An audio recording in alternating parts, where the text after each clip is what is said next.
말씀, 아모스서의 말씀을 가지고 하나님이 무엇에 분노하셨나 라는 제목으로 여러분과 좀 말씀을 나누겠습니다.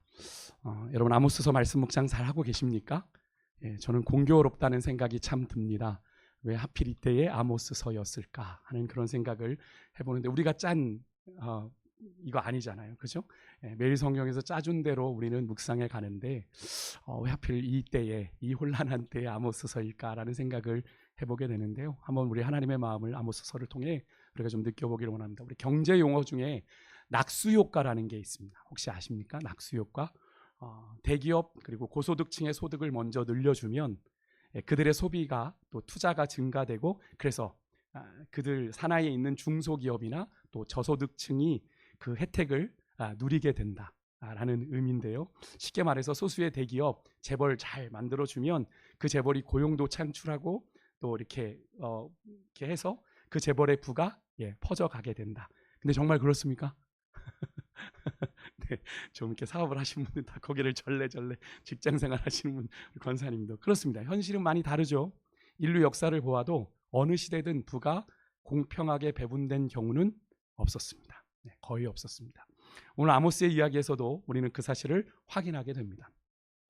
오늘 새벽 본문을 통해서 여러분, 하나님께서 이스라엘을 향해서 내가 이 땅의 모든 족속 가운데서 너희만을 알았다. 내가 너희만을 알았다. 이스라엘 너희만을 알았다. 이 땅에 많은 족속이 있는데 내가 너희만을 알았다고 하셨을 정도로 이스라엘은 하나님에게 어떤 존재입니까? 특별한 존재였습니다. 그래서 하나님이 특별한 은혜를 베푸셨죠. 우리가 잘 아는 출애굽의 역사부터. 여러분, 그게 솔직히 우리가 성경의 이야기니까 믿어지지, 그죠? 430년 동안 그 이집트라고 하는 그 대제국 아래서 종살이하던 한 민족이, 그 작은 민족이 출애굽한다라는 게 사실은 가당치 않은 이야기입니다. 근데 그 역사를 누가 이루셨습니까? 하나님이 하신 거죠. 그래서 광야로 이끄셨던 그 광야의 40년 시간도, 또 약속의 땅 가나안에 정착해서 아모스가 활동하던 시대가 언제냐면, 제가 수요일에 말씀 안 드렸군요. 호세아서와 마찬가지로 여로보암 2세 때거든요. 여로보암 2세 이후로 30년 정도 흘렀다가 북이스라엘이 멸망을 합니다. 그러니까 어느 시점쯤인지가 좀 그려지시나요? 네. 그렇게 이제 여로보암 2세에 이르기까지 하나님은 이스라엘과 맺은 언약을 기초해서 시내산에서 맺은, 그죠? 나는 너희의 하나님이 되고 너희는 내 백성이 될 거다라는 그 언약의 기초에서 하나님은 이스라엘에게 한 번도 신실하지 않으신 적이 없었습니다. 그죠? 이스라엘은 그냥 계속 이 우상 저 우상 쫓아다니며 하나님을 배신했지만, 하나님이 참 특별한 사랑을 베풀어 주셨던 걸 우리가 성경을 통해서 만나는데, 지금 이스라엘의 현실은 어떠합니까? 지금 이 아모스가 마주하고 있는 이 현실 말입니다. 그런 하나님이 특별하게 베풀어 주신 은혜와 사랑에 걸맞는 그런 모습입니까? 아니에요. 아닙니다. 지금 이스라엘은요, 그 하나님의 은혜를 저버리고 말씀을 떠나 언약을 배반했습니다. 그로 인해서 오늘 새벽에 살펴보니까 3장 2절 말씀에 하나님께서는 이렇게 말씀하셨어요. 내가 이스라엘이 행한 모든 죄에 대하여 내가 보응하리라, 이렇게 말씀하셨습니다. 보응하리라. 내가 이제 심판할 거야. 그리고 오늘 본문을 통해서 이제 9절부터 읽은 이 말씀을 통해서 본격적으로 이제 이스라엘에 대한 하나님의 심판이 선언되는데, 먼저 여기 사마리아라는 표현이 나오지만, 여러분 사마리아 혹은 에브라임, 이것은 다 어디를 지칭하는 표현이에요?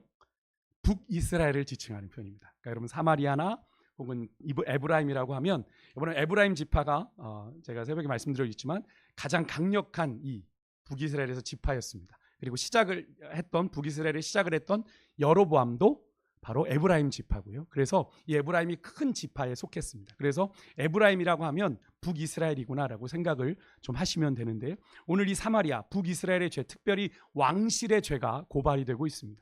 아모스 선지자가 활동하던 시기는 북이스라엘 여로보암 2세 때인데, 공교로운데 그렇게 타락했던 그 시대에 가장 번영을 누리던 시기였습니다.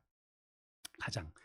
남한국 유다에서도 이 므낫세가 55년 동안 다스릴 때 가장 영적으로 타락했는데 가장 부했던 시기였다면, 그래서 그때 이 므낫세 때 이 솔로몬과 다윗의 영광을 막 회복했다라고 얘기할 정도로 그렇게 부했는데, 이 북이스라엘 때도 이 여로보암 2세 때 그랬습니다. 여로보암 2세라고 하는 건 여로보암 1세가 어디 있었어요? 북이스라엘의 시작이 여로보암이었으니까 그 헷갈리지 말라고 2세라고 붙인 겁니다. 관계는 없는데, 이 여로보암 2세 때 가장 번영을 누렸고요, 가장 넓은 영토를 북이스라엘이 가졌습니다. 그 당시 통일 왕국 시대에 이 영토의 경계를 거의 가지고 있을 정도였다고 합니다.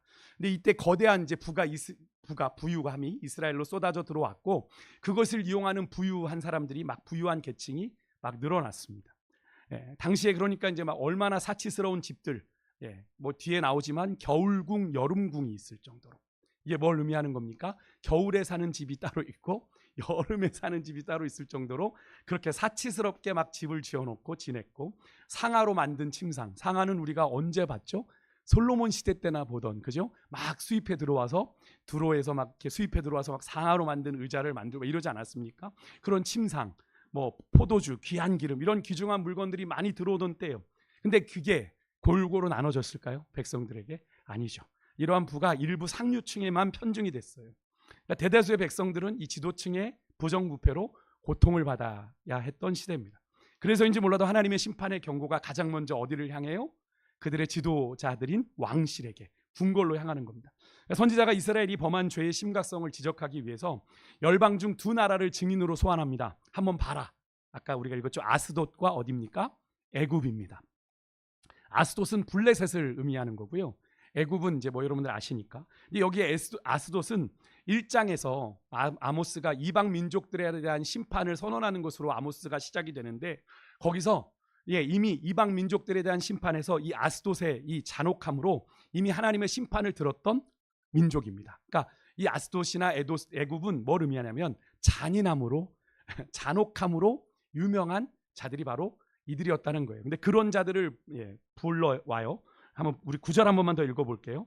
그들이 뭘 보는지 한번 보십시오. 9절 한 번만 더 읽겠습니다. 시작. 아스돗의 궁궐들과 애굽 땅의 궁궐들에 선포하여 이르기를, 너희는 사마리아 산들에 모여 그 성 중에 얼마나 큰 요란함과 학대함이 있나 보라. 그렇게 잔인하기로 소문난 두 나라를 불러다가, 야, 지금 이스라엘의 상황이 어떤지 한번 봐라 이겁니다. 그죠? 이 나라가 지금 얼마나, 이스라엘의 죄가 얼마나 대단한지 한번 봐라. 큰 요란함과 뭐예요?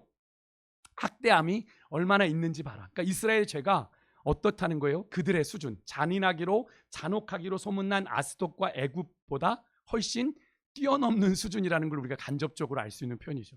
그러니까 하나님이 이스라엘과 언약을 맺으신 건, 여러분, 이스라엘이 당신의 백성, 택한 백성이 돼서 하나님이 행하시는 정의, 하나님이 행하시는 공의에 샘플이 되는 백성이 되기를 원하셨잖아요. 그죠? 하나님의 하나님 되심을 드러내는 그런 아주 롤모델 같은 민족으로 삼으시려고 하나님이 이스라엘이라는 민족을 택하셨는데, 지금 이스라엘이 어떤 상황에 놓이게 된 겁니까? 온갖 불의와 악행으로 하나님의 심판을 받아야 되는 심판의 모델이 된 겁니다.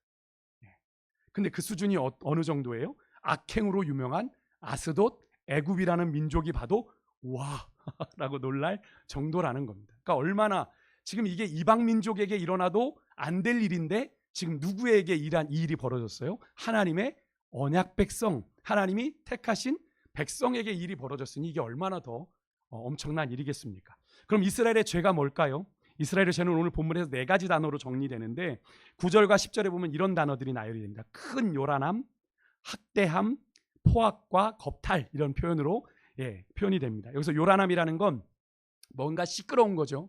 그러니까 하나님이 주시는 샬롬, 이스라엘의 샬롬이 다 사라지고 나라가 아주 어지럽고 무질서해졌다라는 걸 의미하고, 학대는 뭡니까? 약자들을 괴롭히는 기득권층의 횡포를 말하는 거죠. 포악과 겁탈도 비슷합니다. 약자들에게 행해지는 강자들의 사회적인 불의함을 말해요.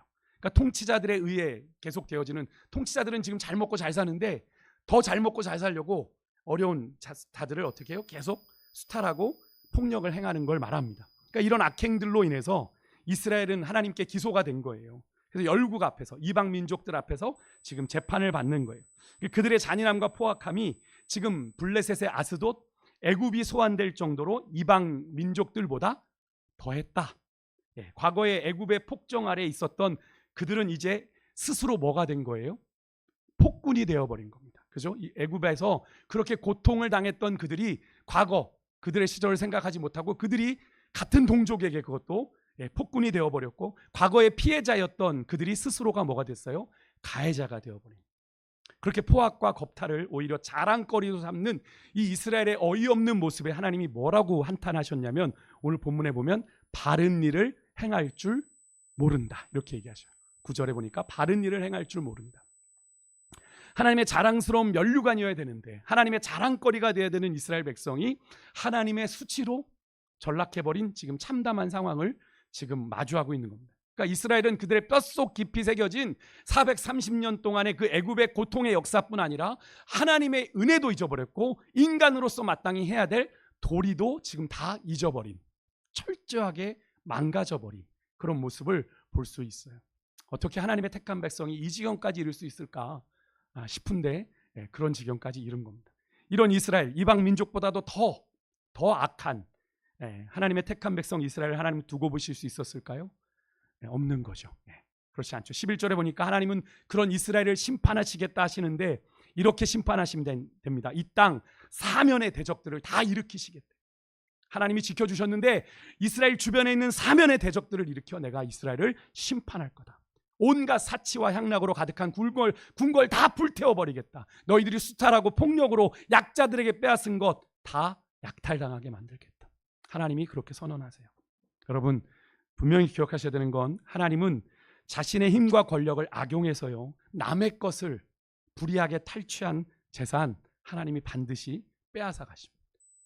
여러분 우리가 볼 땐 세상은 더 잘 되던데요 라고 얘기하지만 여러분 우리가 보는 게 다가 아니잖아요. 하나님이 결국에는 하나님의 때에 그 심판을 하신다는 걸 여러분 기억하셔야 돼요.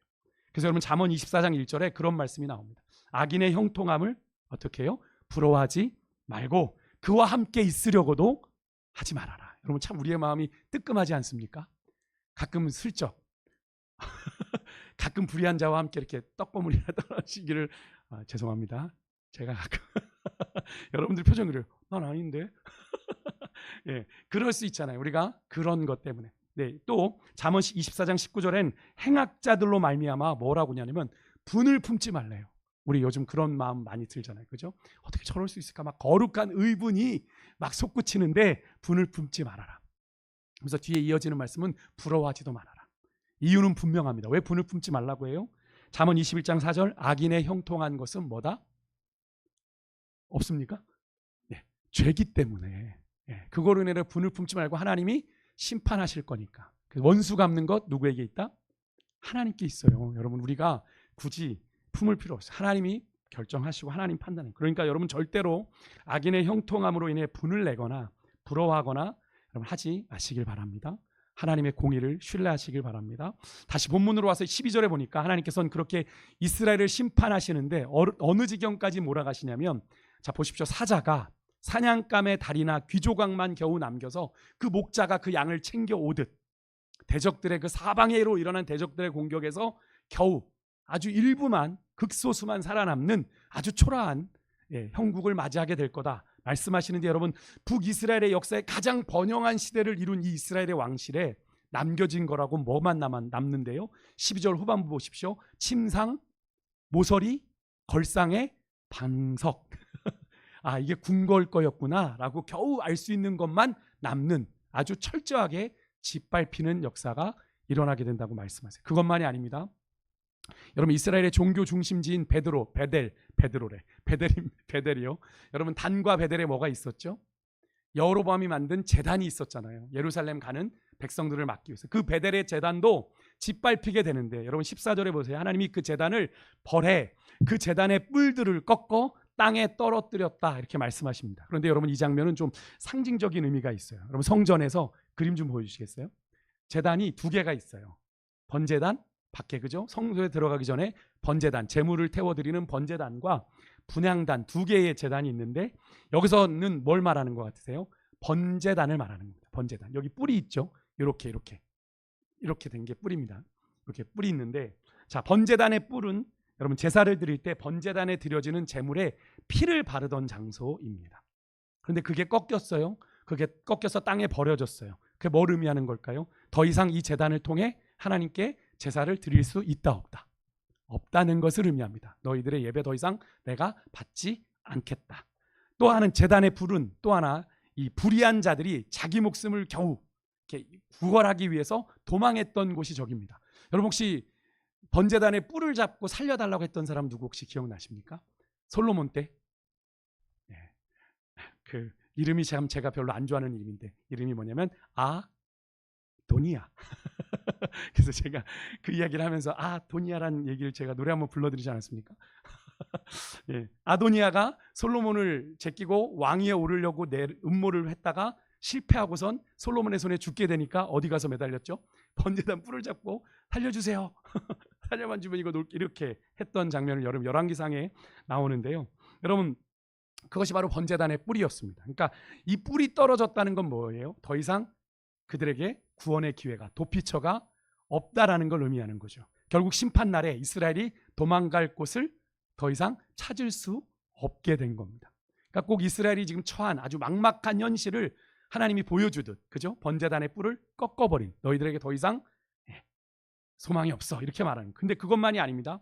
이스라엘 상류층이 얼마나 화려하게 살았는지 제가 아까도 말씀드렸지만 15절에 보니까 그들이 어떻게 살았대요? 겨울궁, 여름궁 이렇게 만들어 놓고 계절에 따라 여기로 옮겨갔다, 저기로 옮겨갔다, 그 정도로 부유했어요. 백성들은 굶어 죽고 있는데 상류층의 사람들은 심지어 솔로몬 때나 보았던 상아로 만든 큰 궁궐들, 그것도 모두 심판을 받게 되는데 하나님은 그렇게 가진 자들의 탐욕을 자신의 진노의 불길로 다 태워버리신다라고 말씀을 하는 거죠.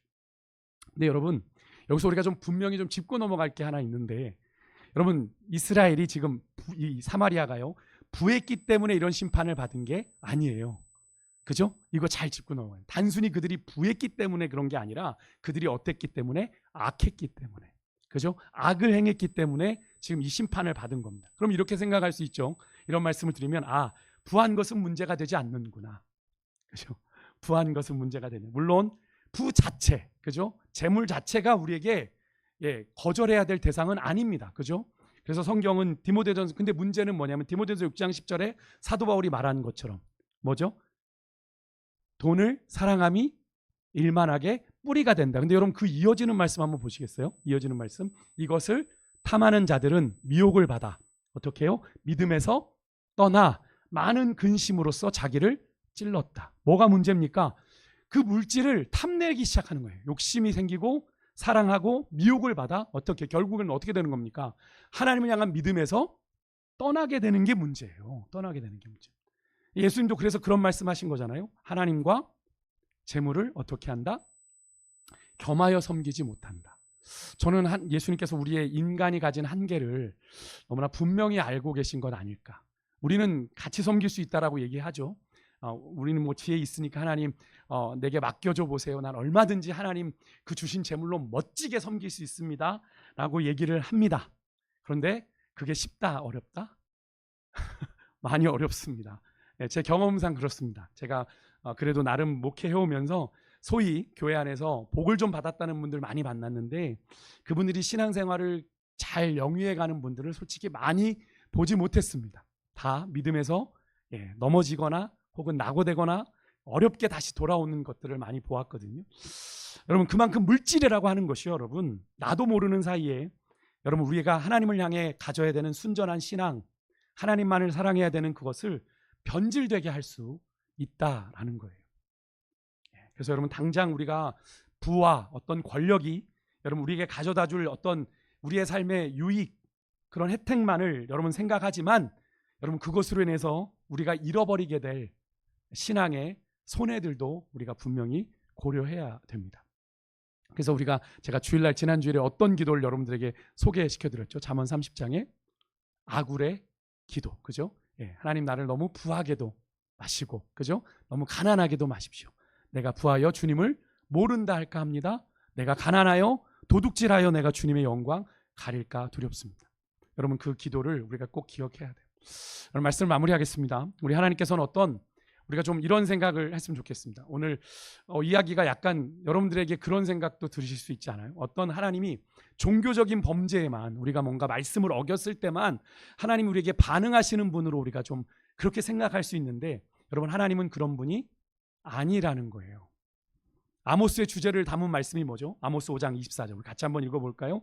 같이 읽습니다. 시작. 오직 정의를 물같이 공의를 마르지 않는 강같이 흐르게 할지어다. 아멘. 우리는 하나님의 정의, 하나님의 공의를 우리의 삶의 현장에서 흘려보내야 될 그런 하나님의 사람들이라는 겁니다. 우리가 공의, 정의하면 왠지 좀 약간 정치적인 언어, 그죠? 세상적인 용어로 생각하지만 아니, 그렇지 않습니다. 하나님은 공의로우신 분이거든요. 우리의 삶을 통해 하나님의 공의를 이루어가길 원하시거든요. 불법이 성행해요. 불법이 대세해요. 그래도 하나님의 사람이라면 그 현장에서 하나님의 공의를 드러낼 사명이 있다라는 거예요.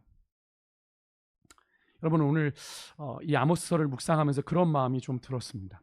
하나님께서 우리가 가진 힘이나 권력을 이용해서 우리가 타인의 재산을 나도 모르는 사이에 손해를 끼치고 약탈하고 또 힘없는 자들을 못 살게 하는 불의하고 불공정한 사회에 대해서 하나님은 어떻게 하신다? 분노하신다. 하나님은 분노하신다. 그래서 여러분, 구약에 보면 고아와 과부와 그런 객들을 돌아보라고 계속 말씀하시는 것. 근데 그게 신약에 넘어와서는 그 말씀이 없습니까? 아니죠. 지극히 작은 자에게 냉수 한 그릇 대접한 거 내가 그 상을 결단코 잊지 않는다라고 하신 말씀이 바로 그것이거든요. 여러분, 하나님의 사랑이 다른 표현으로 하면 하나님의 정의입니다. 사실 아모스서를 묵상하면서 2장 12절에 나온 아모스 시대는 어떤 시대냐면 2장 12절에 보면 선지자들에게 예언하지 말라고 하던 시대입니다. 하나님의 예언 필요 없다. 하나님의 말씀 없이도 우린 지금 잘 먹고 잘 산다. 그런 시대였습니다. 왜? 그건 일부 상류층에 한정된 이야기지만 자신들의 욕심을 따라 악으로 치닫는 사회였습니다. 여러분, 오늘 우리가 사는 시대와 크게 다르지 않습니다. 여러분, 그래서 우리 믿음의 사람들은 하나님의 말씀대로 순종하며 살아가야 되는 존재들인데, 내가 하나님의 말씀만 잘 지키면 되겠지? 신앙적인 부분만 잘하면 되겠지? 내가 교회에서 그렇게만 그럴듯하게만 살아가면 되겠지가 아니라, 여러분, 우리의 믿음의 삶은 어디서요? 신앙생활이라는 건 여러분 생활이잖아요. 우리의 믿음이 어디서 표현돼야 됩니까? 교회 안에서만이 아니라 우리의 삶의 현장에서. 그래야 신앙생활을 제대로 하는 거예요. 교회 안에서만 엄청 의롭고 거룩하고 성경책 끼고 우리 장로님, 우리 권사님, 우리 집사님 이것만이 아니라 우리가 삶의 현장에서 장로, 권사, 목사, 권사로 불리지 않아도 저분 하나님의 사람이지, 저분하고 거래는 믿어도 돼, 저분하고 일하면 믿을 수 있어 라고 하는 이야기가 고백돼야 되는데, 저 인간도 못 믿어, 예수 믿는데 똑같아 라는 이야기 들으면 안 되는 거죠. 여러분, 오늘 우리 믿음의 사람들 어떤 종교적인 범위에만 우리의 신앙을 좀 한정하지 않았으면 좋겠고요. 그건 일부만 순종하는 겁니다. 여러분, 오늘 아모스의 말씀처럼 우리가 있는 삶의 현장에서 여러분 불법이 난무하고 부정이 난무하고 또 불공정이 편법이 그런 난무하고 있는 이 시대를 살아가는데요. 어렵지만 여러분, 솔직히 저는 이런 오늘 말씀을 준비하면서 저는 그런 생각이 들었습니다. 목사인 나는 그래도 그죠? 제가 만나는 분들은 다 믿는 분들이고, 그죠? 그렇지만 세상 한복판에서 살아가는 우리 성도님들은 참 어렵겠다 라는 생각을 제가 했습니다. 그러지 않습니까? 제가 접하는 분들과 여러분이 만나는 분들이 다르니까요. 그래서 저는 어느 정도 만나는 분들이 제한적이다 보니까 그분들 안에서 내 믿음을 지키는 게 오히려 여러분보다 수월할 수 있습니다. 여러분은 세상 한복판에 불의가 난무하고 불법이 난무하고 그게 대세고 그게 그런 사회적인 분위기인 그런 곳에서 내가 정의를 세워간다, 공의를 세워간다, 어려운 일이지만 여러분, 그마저도 우리가 순종해야 되는 것이 우리의 사명이라는 것을 우리가 기억해야 될 줄 믿습니다. 어렵다고 간 것이 아니잖아요. 어려워도 그 길이 오르면 걸어가야 되는 길이 우리의 길이지 않습니까? 여러분, 우리의 순종의 지경을 한번 오늘 이 밤 점검해 봤으면 좋겠어요. 나는 주님께 어디까지 순종하고 있나? 혹시 주님이 이것 정도면 만족하시겠지, 근데 주님이 내 인생에 아니야, 여기까지 해야 돼라고 하는 그 지경까지 내가 못 나가는 것, 무엇이 문제인가 한번 돌아보고요. 우리가 다시 한번 주님 앞에서 우리의 순종의 지경이 좀 세상으로 확장되어 갔으면 좋겠어요. 교회 안에만, 내가 교회 일들을 감당하는 데만 순종의 지경이 머무는 거예요. 나의 손해와 불이익 때문에 내가 분명히 그렇게 하면 유난 떤다고 할 텐데, 너만 혼자 깨끗하냐라고 할 텐데, 그럼에도 불구하고 내가 하나님의 사람으로 지켜내야 될 하나님의 정의, 하나님의 공의를 내가 타협하거나 혹은 못 본 채 방관했던 일이 있다면 오늘 이 밤 우리가 회개하고요, 하나님의 정의와 공의를 따라 하나님 어렵지만 내 삶에 주의 나라를 세워가겠습니다, 그렇게 결단하는 여러분과 제가 될 수 있기를 소망하고요. 여러분들이 그렇게 결단하실 때 또 누가 감당할 힘 주세요? 우리 주님이 주시는 거잖아요. 우리의 힘으로는 어려워요. 많이 어렵습니다. 당장 내 손해가 보여지고 내가 해야 될 것이 보이는데 어렵지만 우리가 감당하려고 할 때 주님께서 그 힘도 허락하신다는 걸 여러분 분명히 믿으시고 그렇게 소망 가운데 나아가길 소망합니다. 우리 시간에 같이 찬양으로 우리의 믿음을 고백할게요. 우리가